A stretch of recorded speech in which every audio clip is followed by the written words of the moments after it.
የተጠለፈው ፍቅር። በታመመ ቤተሰብ ውስጥ ፍቅር እንዲሁ የሚሰጥ አይደለም። ልጆች የወላጆቻቸውን ፍቅር ለማግኘት ብዙ መድከም ይጠበቅባቸዋል።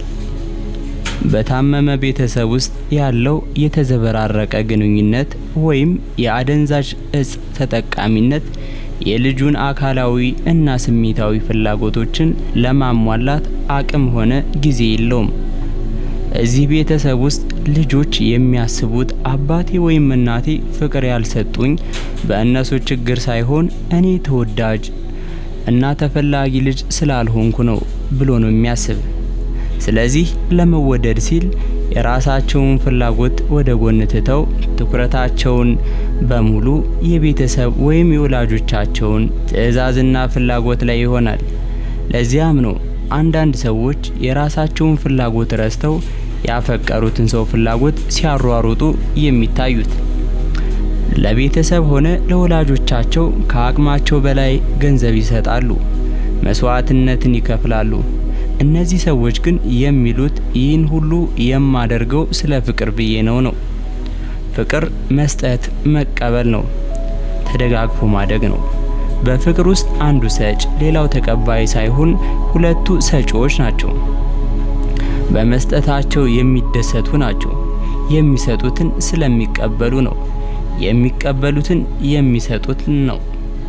በዚህ ምዕራፍ ውስጥ የምናያቸው ሰዎች ግን ራሳቸውን ከዚህ ዓለም አቀፍ ከሆነው ፍቅር ትርጉም ወጥተው ለአንቺ ብዬ ነው ይህን የማደርገው እያሉ ሰውን በውለታ ማጥመድ የሚፈልጉ ናቸው።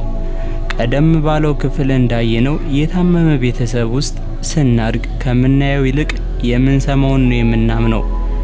ምናልባት እኮ ሴት ትሆናለች ለወንዱ ገንዘብ የምትሰጠውና የምታኖረው።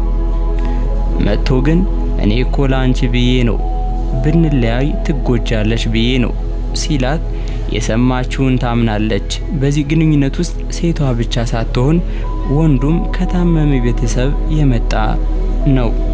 ሶስተኛው ምዕራፍ ላይ የሚያዝሉ የሚታዘሉና ፈላጭ ቆራጭ አፍቃሪያን እናያለን። ጌዲዮን የተባለ አንድ ደንበኛዬ ነበር።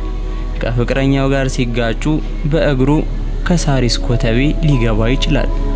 ይህ ደንበኛዬ ከሷ በመለየቱ ራሱን ሊያጠፋ ብሎ ቤተሰቦቹ ናቸው ያመጡት። በምክክር ወቅት በጣም ነው የምወዳት፣ ከሷ ተለይቼ መኖር አልችልም ነው ያለኝ። ቀጠለና ደግሞ ብዙ ኃያላን እኮ በፍቅር ምክንያት ሞተዋል ብሎ ነው የጠቀለለልኝ። እንግዲህ ዓለም ላይ ያሉ ኃያላን ለፍቅር ሲባል መስዋዕት መሆናቸውን ኪነ ጥበብ ነው የነገረው። ጌዲዮን ራሱን ለማጥፋት ከአንዴም 3 ጊዜ ሞክሯል። ይህ ደንበኛዬ በፍቅር ስም መታመም መሞትም ልክ እንደሆነ አድርጎ ተቀብሏል።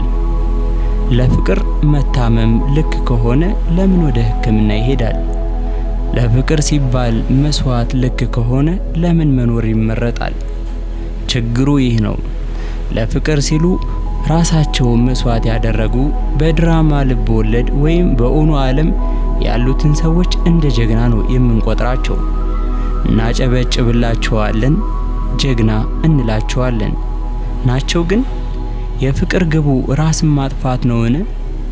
ፍቅር ራስን ከማጥፋት ሳይሆን ከማኖር፣ ራስን ከመውደድ፣ ራስን ከማክበር ነው የሚጀምረው። እንዲያውም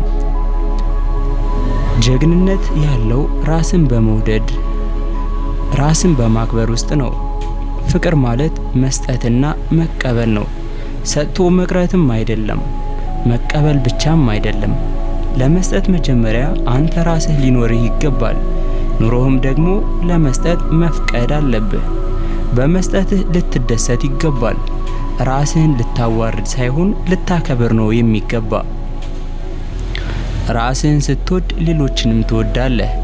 ምክንያቱም መውደድ በራስህ ተለማምደኸዋልና። አይከብድህም። ለሌሎች ክብር መስጠትም አይከብድህም። ራስህን እንድትጠላ፣ ራስህን እንድትጎዳ፣ ራስህን በእንባ እንድታረሰርስ አያደርግም። ፍቅር ገድሎም አያውቅም። ሰዎች ግን በፍቅር ስም ራሳቸውን ጎድተዋል፣ ራሳቸውን በድለዋል፣ ራሳቸውን አጥፍተዋል። ሌሎችም ሌሎችንም አጥፍተዋል። እሱ ፍቅር ሳይሆን የታመመ ፍቅር ነው። ጌዲዮን እኛ ቢሮ የመጣው እሱ ፍቅር ብሎ በሚጠራው በእውነታው ግን በታመመ ፍቅር የተነሳ ነው። በዋነኝነት የሚጠቅሳቸው ኃያላን ምን አሉ ነው። እንዲህ አይነቱ የፍቅር ህይወት እኮ ሁላችንም አልፈንበታል። ለዚህ አይነቱ ፍቅር ህመም ማስታገሻ ይሆናል ብለን ሙዚቃና ፊልምን ተጠቅመናል።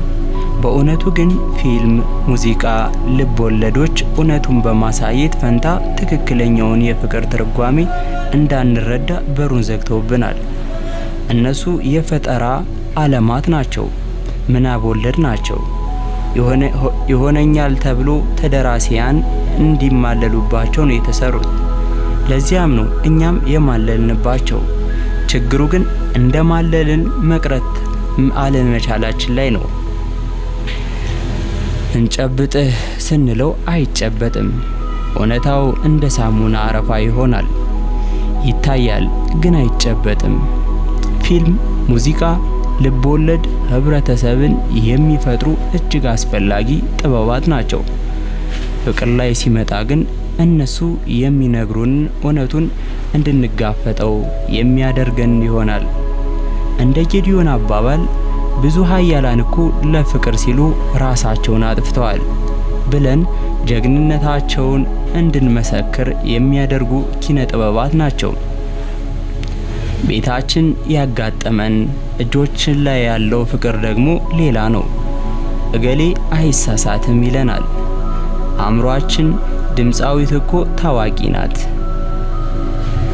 ደራሲው ዝና ያለው ነው፣ ተዋናዩ ሀገር ያጨበጨበለት እገሌ ነው ይለናል አእምሯችን።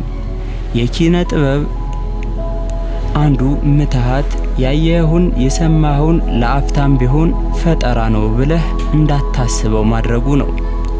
ኦቴሎ ቲያትር በመላው ዓለም ላይ ሲታይ ኢያጎ ላይ ጫማ ከመወርወር ሽጉጥ እስከ መተኮስ ተደርሷል አይደል? እዚህ እኛም ሀገር ሱራፌል ጋሻው ሲሰራው ተሰድቧል፣ ተጮህበታል። የሆነ ነገርም ሳይወረወርበት አይቀርም። ሰው እውነት ላልሆነ ደራሲው ከምናቡ ለፈጠረው ልብ ወለድ ስራ እንዲህ መሆን ነበረበትን? የኪነ ጥበብ ምትሃት የምንለው ይሄን ነው። ተመልካቹ እውነት ነው ብሎ እንዲያይ ማስቻል የክንያኑን ኃላፊነት ነው። በዚያ ውስጥ ግን እውነቱ ይዛባል። ፈጠራው እውነት መምሰሉ ቀርቶ እውነት ሆኖ እንዲታይ ያደርጋል።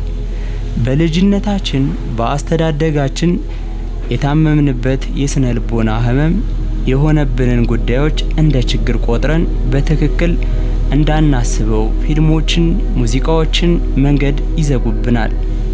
ከአንተ ውጭ አልኖርም፣ ያላንቺ ህይወት የለኝም የሚሉትን ቃላቶች የሰማናቸው ከሰዎች አንደበት ሳይሆን ከሙዚቃዎች ናቸው።